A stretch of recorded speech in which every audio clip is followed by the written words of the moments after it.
Hello everyone, and welcome to my General Hospital official channel. I hope everyone is having a wonderful day. Before we begin, please hit the subscribe button and give this video a thumbs up. The chaos of Drew and Willow's special day, from dream wedding to nightmare. Updates and teasers for General Hospital hint that the wedding of Drew Kane and Willow Tate will turn chaotic. Here is what GH fans should expect as what should be a happy occasion turns into a catastrophe.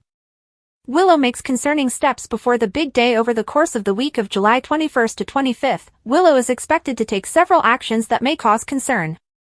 Willow has been causing Nina Reeves more and more worry, but her daughter's behavior is going to get even worse.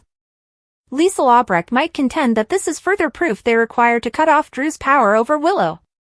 As the wedding day approaches, Nina will start to feel frantic because she thinks Drew is to blame for Willow's unpredictable behavior. When Nina sees Drew before the wedding, she will try to drag things down because she obviously opposes the wedding. Given Willow's current mental state, Nina may argue that Drew should at least postpone their wedding plans. Nina will attempt to postpone, if not completely cancel, the wedding. But Drew is determined to marry Willow as soon as possible, and he won't let Nina or anybody else stop him. Nina will consider her options after her attempts to reason with Drew fail. When Nina feels compelled to act, she might consider endangering her bond with her daughter to stop Willow from marrying Kane. It's crucial to keep in mind that Nina is hiding something that might fundamentally change Willow's perception of Drew. The previous love encounters between Drew and Nina, which took place when Drew was allegedly falling for Willow, are still unknown to Willow. Perhaps someone else? Nina was tempted to tell, but she hasn't followed through. Nina has certainly considered telling the truth before, but she has never been able to do it. It's extremely risky right now because there's no guarantee Willow would even believe Nina, especially if Drew gives a false account. Nevertheless, Nina may ultimately reach her breaking point and feel forced to act. It's also feasible that Nina will object during the wedding and tell Willow the whole truth. However, there have been hints that Curtis Ashford may use his knowledge of those sultry encounters to betray Nina. Will someone else step in to ruin Drew and Willow's celebration, or may Curtis break up the ceremony? GH spoilers, Albrecht's family is going down, so don't mess with them. You don't mess with Liesl Albrecht's family. Remember what happened to Peter August in that cabin, according to General Hospital spoilers and updates. Even after Liesl saved Willow Tate's life and performed other nice things, the Liesl who tormented Peter remains. Even though she is aware that Peter programmed him, Liesl is aware that the Drew who brought her to Port Charles to save Willow is not the same Drew as the one who brought her there. Victor Cassadine was also involved in a kidnapping, and this occurred while he and she were both held captive on Cassadine Island. She was also present when Drew was abducted, and while she didn't know him well, she knew enough about him to realize that he had changed, almost completely. After realizing that Willow has undergone significant change, and not in a positive way, and preparing to wed Drew, who has also undergone significant change, she understands she needs to act. She has made the decision to bring Drew to her own brand of justice after learning of all the evil things that evil Drew has done and how desperate Willow has become. Liesl is just coverting up Drew's depravity. Liesl hasn't even discovered the most heinous thing Drew has done to her family, playing mother against daughter and chasing Willow while having fun with Nina Reeves. However, one of the first things Liesl informed her niece was that she knew she would return to her with yet another large mess to clean up. However, Liesl quickly learns about Drew's non-Willow-related mischievous activities, which include losing Monica Quartermaine's affection and respect and being expelled from the Quartermaine household. He has no respect, and she is especially angry about his plan with Ezra Boyle regarding the family crypt. ACH du Himmel. Try it out and see. Both Liesl and Nina concur that the man is bad, particularly for Willow and her kids. Liesl claims that although it is painful for Willow to be separated from her kids, they are safer with their father at the moment, but Willow is not herself at all. Drew is unaware of how dangerous Liesl can be, and it would be wise for him to avoid playing around and learning the truth. Liesl has determined that it is in everyone's best interests for Drew to fail, and she may be the one to do so. She might take him to the cabin because it's harder for larger people to fall, and he's not even as big as Heinrich. Wiley and Amelia, the guardians, are deserving of General Hospital.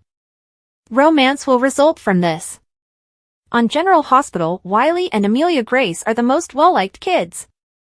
Gio and Rocco have more parents than the typical person needs. Donna and Avery are Sunny's undeniable property, and Daisy keeps coming and going. All factions are pulling on Wiley and Amelia. Despite the loss of their own son, as well as sporadic shootings to the head and fires, Carly and Sonny are certain they pose no threat to their grandkids, while Michael, who is in charge of custody, won't even allow Willow to embrace their young son in the pool. To find out who is indeed the best guardian for those children, we are ready to play Solomon. First mover advantage. Lucas and Brad's caring household was where Wiley spent his first year. After his true parents were revealed, he was given back to Michael and Nellie. Nellie has passed away, Michael is a terrible, self-centered person, and Willow, Wiley's adoptive mother, is insane and may be insane. Why not return Wiley to the fathers who were his first lovers? Life as it is. Yes, we said dads. Brad was aware that the baby he gave his husband had been exchanged for the one they had legally adopted, who sadly passed away. However, he believed he was helping a buddy. Furthermore, Lucas bears no responsibility whatsoever for the entire incident. They remain Wiley's finest choice in comparison to the others. They are now a package deal because Wiley shouldn't be separated from his little sister. Do you recall the film starring Katherine Heigl and Josh Duhamel? Where wackiness results after they are appointed guardians of a cute little girl despite their hatred for one another. Here, that is what we hope to see. For Brad and Lucas are assigned to look for Wiley and Amelia, the sparks will flare once more. Tristan Rogers of General Hospital declares his cancer diagnosis. Through his friend, publicist Anthony Turk, veteran actor Tristan Rogers, who is best known for his role as Robert on General Hospital, which he created in 1980, as well as his roles as Colin on Young and Restless, Hunter on Bold and Beautiful, and Doc on Studio City, for which he won a Daytime Emmy Award for Outstanding Performance by a Supporting Actor in a Digital Drama Series, has revealed that he has been diagnosed with cancer. Reaching out, the press release started, fans are being informed that beloved Emmy-winning actor Tristan Rogers, who is best known for his portrayal of Robert Scorpio on the daytime drama General Hospital, has been diagnosed with cancer.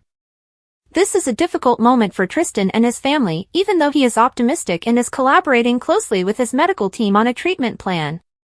The family respectfully requests privacy and understanding as they deal with the mental and physical strains that accompany this illness. Their friends and family have showered them with love and support, for which they are incredibly thankful. Tristan wants his followers to know how much he values their support and devotion over the years, and he sends them his love. For him, this support is more important than ever. If Tristan and his family feel it is suitable, they will share any future developments. Fans last saw him on GH as Robert Scorpio on November 12th of last year, when the character departed town with his ex-wife, Holly Sutton. Robert has always had kind of a glib approach to everything, he's a bit of a smart mouth, the actor told Soap Opera Digest when he returned to the beloved role in 2018. He also stated, "I'm working with a lot of different people, and I think the fans are going to like it." The actor maintains a close relationship with his fans and continues to interact with them as much as possible through Zoom appearances with Coastal Entertainment. Like his personality, his candidness has won them over the decades he has worked during the day. Digest joins fans in wishing Rogers a speedy recovery and sends his warmest regards at this trying moment. Lucy's Invitation, Brit Nostalgia, and Wedding Drama. The wedding day of Willow Tate and Drew Kane is chaotic. In addition, Jason Morgan recalls Britt Westbourne. Willow Tate's wedding pandemonium. Let's start with the wedding day of Drew and Willow. While Michael Corinthos was receiving treatment for potentially fatal burns, fans watched as Liesl Orbrecht chastised Willow for relocating her children to live with Drew. Additionally, Liesl told the nurse that Michael spent hours every day sitting by her hospital bed when she had leukemia. Willow could not be reached by Liesl. Liesl did, however, inform Nina Reeves that they must end that tie. Given that there is pandemonium at the wedding, what will occur next? Jason Morgan's nostalgia. At the airport, Jason believed he saw Britt, but he is aware that Britt was stabbed with a poisoned hook and died as a result. Jason will have to deal with a lot of Britt-related memories. Jason gets resolute later in the week. Is it possible that he couldn't stop thinking about Britt and start looking for this likeness? Vaughn's warning. According to General Hospital spoilers for the week of July 21st, Jocelyn Jacks will receive a severe warning from Vaughn. However, Vaughn's cover may already be exposed. On surveillance, Dante Falconeri kept an eye on him. Carly Spencer was questioned by Anna Devane on her daughter's boyfriend in the meantime. Regardless, it appears that we are now learning more about Professor Henry Hank Dalton's activities. Laura Collins receives some fairly unsettling news the next week. Lucas Jones and Carly are at odds.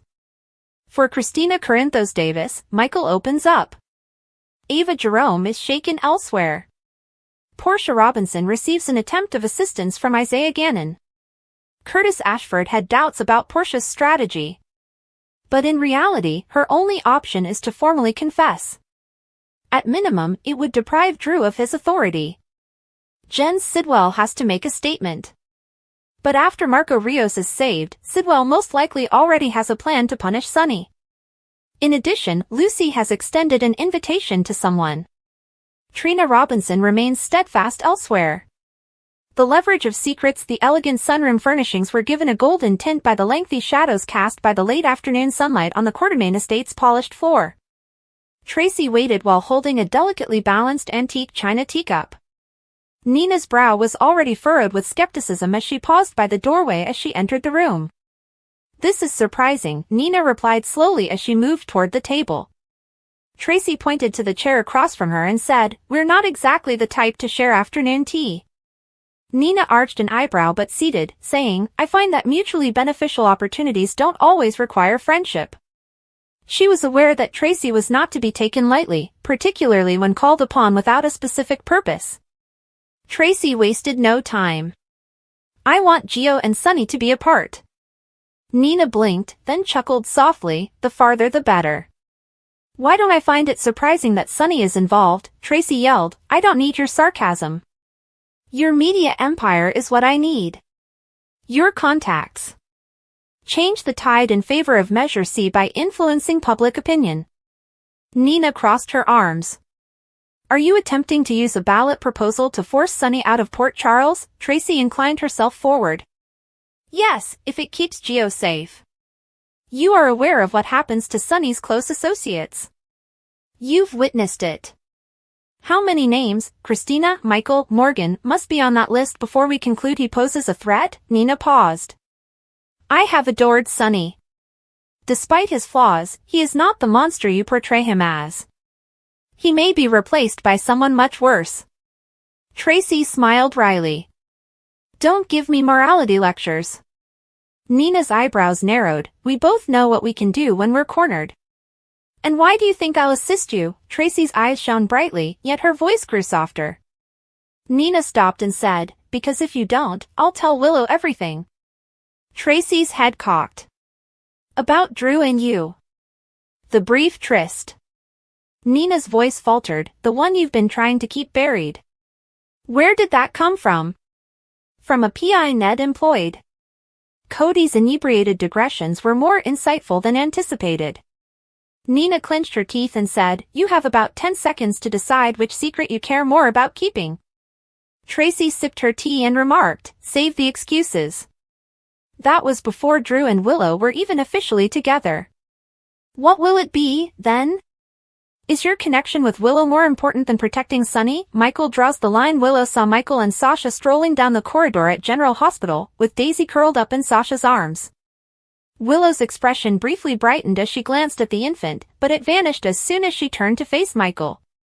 "Has she have a checkup?" Willow inquired. Michael didn't grin. Willow's stomach fell when she heard, "We're here to make sure Daisy's ready for a trip." "Trip?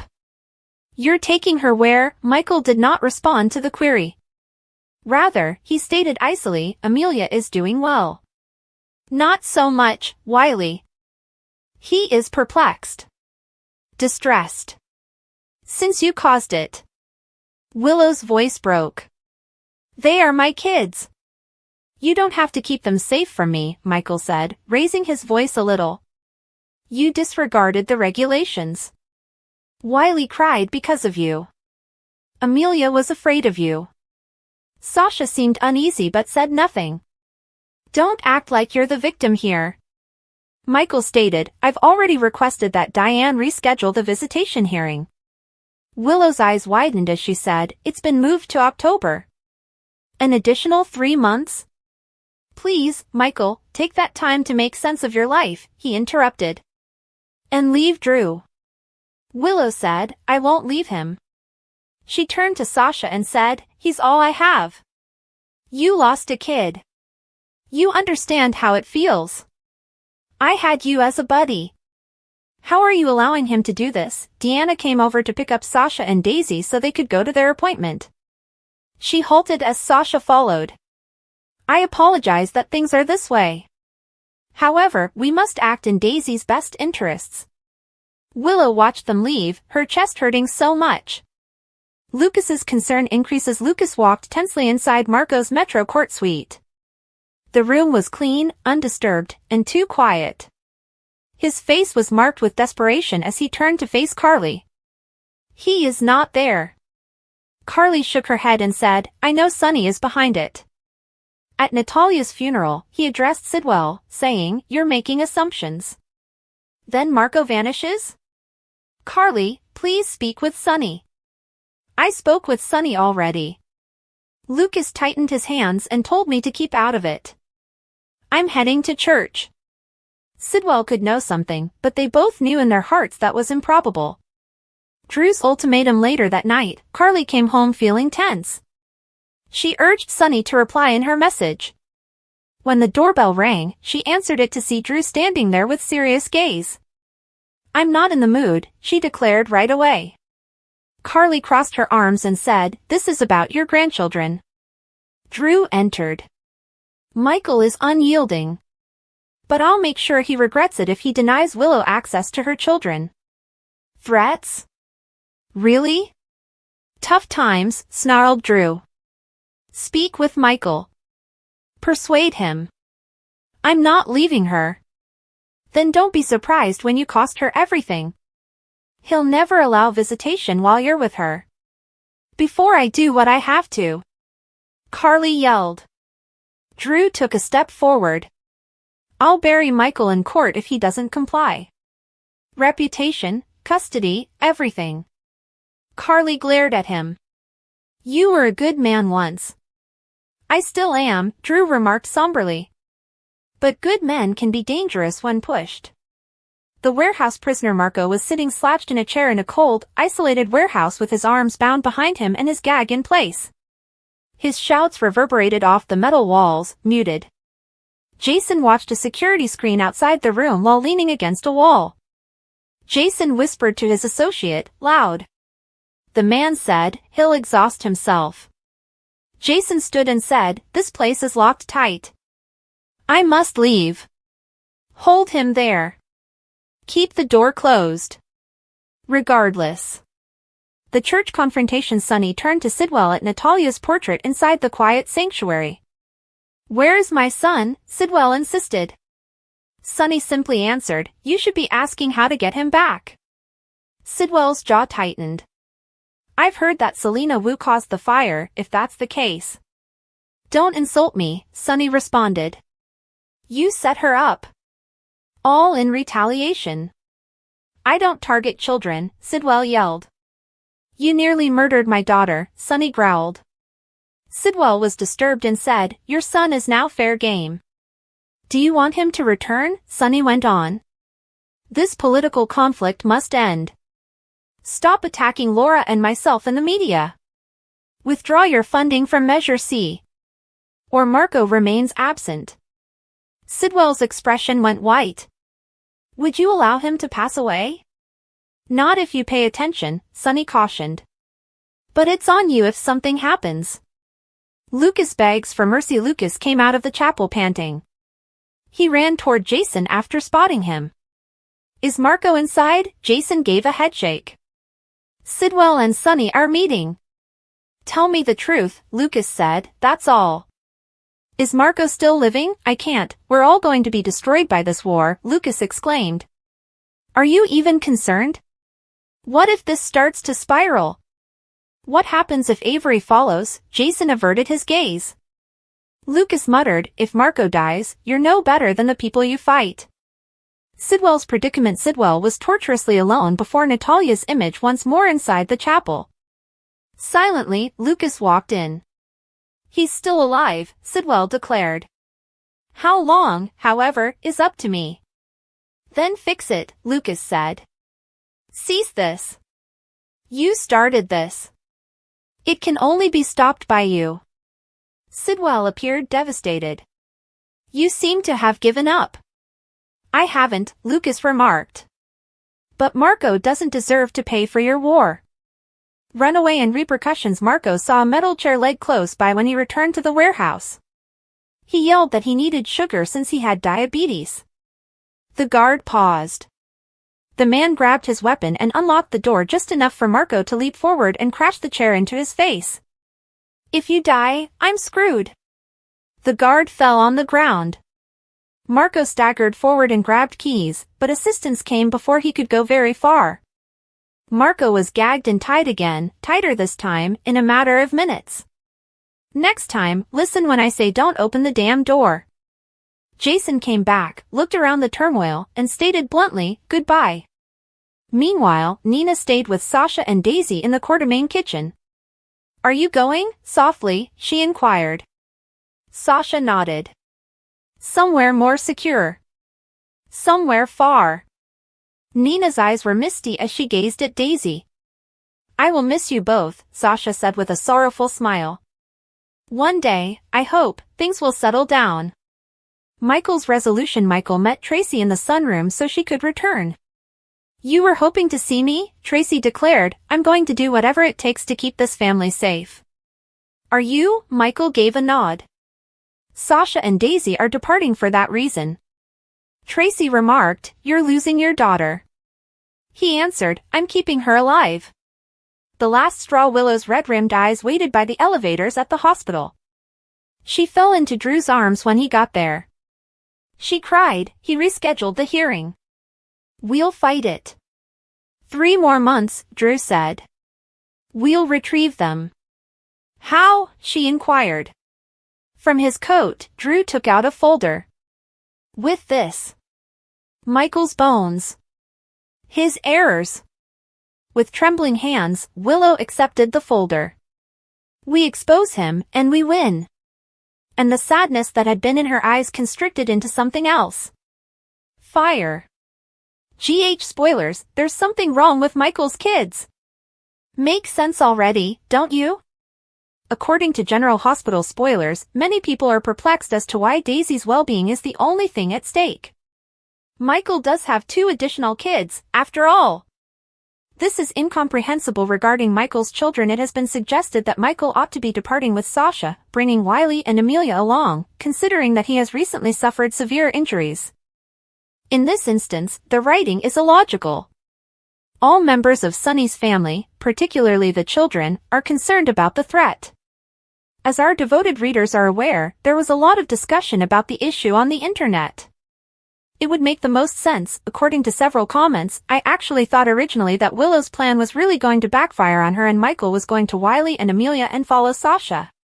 They were able to dismiss her and place the blame on Willow because, as far as I can tell, the actress who plays Sasha is actually departing either permanently or temporarily. Furthermore, it doesn't make sense for Sasha to simply have to go permanently. What will happen to Michael's children next? As of right now, only Daisy has been targeted, according to a different show fan. There was also this comment, because Michael agreed to let Sasha take the reins when it comes to Daisy. Of course it's Willow, and they don't know it's Willow, but since baby Oopsie can't talk yet, she can't tell Mommy and Daddy that it's Willow, unlike Wiley and Amelia who could tell someone that Mommy was visiting them at night. He still has the freedom to take any safety measures he desires with regard to Wiley and Amelia. He is confident that they will be safe. I also felt Willow's expression was so precious when she believed that Wiley and Amelia were also going abroad.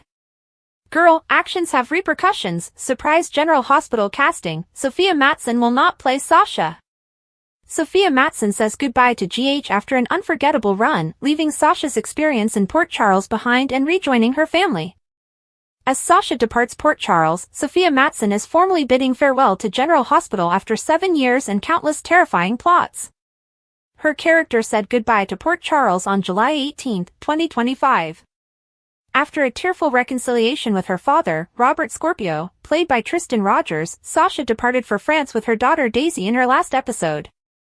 For Matson, this last scene was especially memorable since it not only signaled the end of her GH adventure but also a very unique time spent with her on-screen father.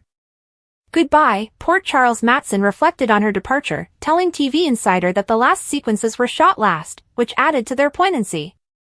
Normally we don't always shoot in order, so it was special, she said. However, the last scenes I filmed were the ones that aired. Naturally, the fact that they were with Tristan made it extra special. When Matson was cast as Sasha Gilmore in September 2018, her GH journey really began. I adored how adorable those sequences were. Even though Matson's initial appearance was only supposed to last a few episodes, the character immediately won over fans, and she was invited to return. She had never anticipated being signed to a long-term deal, but she was overjoyed to accept it after first being recurring. Her tenure on the show not only aided in her development as an actress but also aligned with significant life events. Along with her husband, Thomas Payton, Matson had 2 children during her time on GH and obtained U.S. citizenship. Fans and her co-stars alike will undoubtedly remember her time in Port Charles. See ya, Sasha. Sasha has determined that leaving Port Charles and going into hiding is the only way to protect her daughter Daisy from Willow's stalking. Her portrayer is bidding farewell to the area she has called home for the past 7 years as Sasha gets ready to leave town after persuading Michael that it is best for their daughter. A remarkable storyline. Sasha has endured a lot while living in Port Charles. Sasha eventually fell in love with Brando after traveling to town to deceive Nina into believing she was her daughter. The death of their baby boy Liam and Heather's subsequent murder of Brandon devastated the character. Due to Sasha's tragedy, she developed a pill addiction, nearly overdosed as a result of Cyrus, and was fraudulently sent to a mental facility so that Gladys, her mother-in-law, could take advantage of her wealth. The departure of Matson signifies the end of an era for Sasha as she leaves the show. Without her, will Port Charles ever be the same? We'll find out in time. After Michael and Portia lose it, Sasha bids Nina farewell and Drew leaves. So hard to say goodbye. Sasha started her farewell tour at the Quartermaine mansion with a plan to depart Port Charles. First came a tearful parting with Nina, who assured Sasha that she would always consider her a daughter and that she would always be there for her if she ever needed anything. Danny then paid Sasha and Daisy a visit, and the teenager assured the child that he would always be a loving big brother. In other parts of the estate, Michael told Tracy that he was having trouble deciding whether to let his daughter leave and that Sasha and Daisy were leaving the country to safeguard the baby.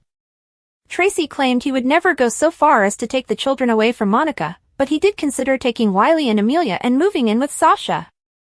Tracy praised Michael for putting his daughter's safety first, even though he was crying and scared that he might never see her again. Tracy and Jason later discussed the danger that Sonny is always in and how Michael must pay the price once more for being Sonny's son. An upset Tracy pleaded with Jason not to obstruct her as she attempted to remove Sonny from Port Charles, determined not to let Gio, the newest Quartermaine, become the next victim of the Mafia crossfire. She pleaded with her nephew, "Please let me protect my family in any way I can."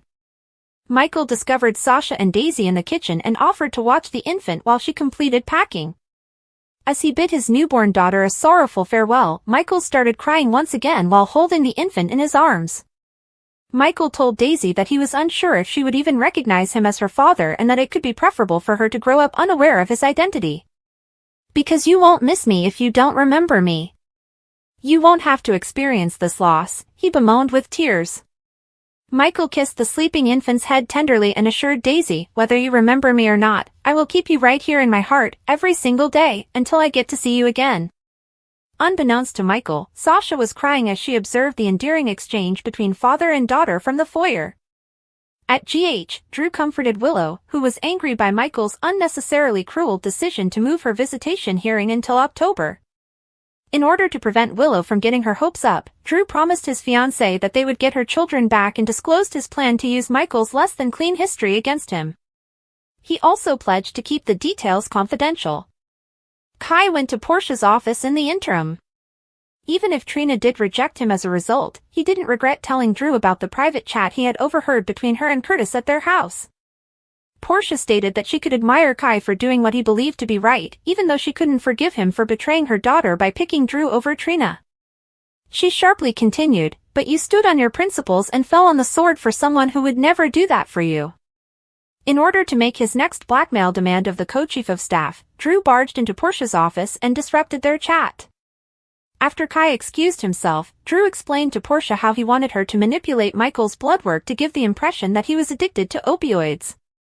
He commanded, he must appear to be addicted, and it must stand up in court. Portia said she would not contribute to the destruction of a family. Drew mockingly praised Portia for the idea, pointing out that she had almost done just that to him by having Jacinda drug him. "You'll come around," was Drew's closing remark as Portia dug in her heels even more. "Unless you want to kiss all of this," he paused for effect, then slammed a framed family photo from Portia and Curtis's wedding onto her desk before pointing around her office. "Goodbye." All by herself in her office, a sad Portia sobbed as she gazed at the framed picture of herself, Trina, and Curtis. The enormity of what Drew was now ordering overwhelmed Portia, who raised her palms to her face and said incredulously, "No," before making her way slowly to the bookshelf containing her medical school credentials. Tears were still streaming down her face as she picked one up and held it for a time. Portia then broke the frame over the back of an office chair with a loud cry of rage and anguish, sobbing deeply among the ruins. A smug Drew informed Willow at the nurse's station that his plan was in motion and that, if everything went according to plan, they would gain custody of Wiley and Amelia before to the wedding. He reminded his fiancée, "We gave Michael every chance to make concessions and act morally, and he chose not to. He will now be held accountable for his decision. It will also hurt." Out of options, Nina left Sasha and went to the Aurora headquarters to meet Curtis, offering to help him with the media campaign against Sunny by providing him with an insider comment for the record. Curtis quickly rejected her, telling his old friend that he felt her proposal was entirely Drew's idea and that he knew how much she truly loved for Sunny. Nina was skeptical of Curtis' suggestion that they collaborate to devise a strategy for disarming Drew since she felt pressured to comply with Drew's wishes. Curtis remembered that Nina didn't want to ruin Drew and Willow's relationship by disclosing their affair, which brought to mind a previous conversation he had had with her. Now back in the here and now, Curtis started to devise a strategy to finally get rid of Drew. He persisted, privately contemplating revealing Nina and Drew's secret himself. "Sometimes, Nina, you have to betray a friend. It never feels good, but sometimes you have to do what you have to do." Do you believe Curtis will betray Nina by disclosing her secret, or that Portia will comply with Drew's demand? Thanks for watching. If you like this video, so please don't forget to subscribe my channel and don't miss any update.